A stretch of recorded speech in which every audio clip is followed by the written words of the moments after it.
Problème de société, de santé publique important, le syndrome d'alcoolisation fœtale a été mis en avant aujourd'hui à Nancy par l'association SAF France. Il touche environ 1 millier de nouveau-nés dans le Grand Est. Un tour de France est organisé pour sensibiliser élus, médecins, producteurs de vin, mais aussi les hôteliers, les restaurateurs. Précision avec Benoît de Butler et Kamel Kalfouni. C'est un fléau mondial et il touche toutes les catégories de la population.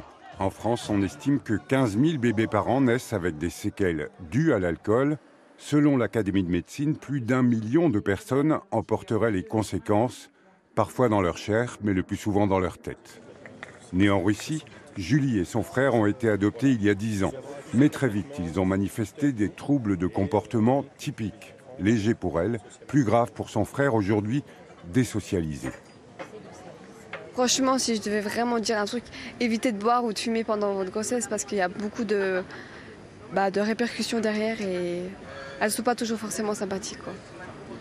Enfin, je vois mon frère, je me dis, il a du mal à se sociabiliser, la scolarité, c'est pas son truc, il est violent. Voilà, faut aussi penser à l'enfant et pas forcément à son besoin. Alors parfois, c'est dur, je peux l'admettre, c'est très dur.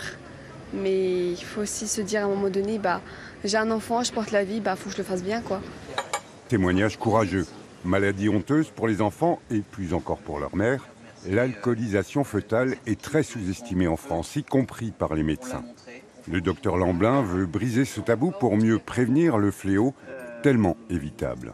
Le médicament, c'est un très bon exemple. Pourquoi une maman qui attend un bébé va aller voir son médecin ou qui veut attendre un bébé va aller voir, j'ai un médicament, est-ce qu'il est à risque pour mon bébé? Le médecin va arrêter ce médicament, on va le modifier pour un moindre risque. Et pourquoi? Pour un verre de vin qui est comme un médicament, un quart de comprimé d'un médicament tératogène, cette maman, on ne lui dirait pas.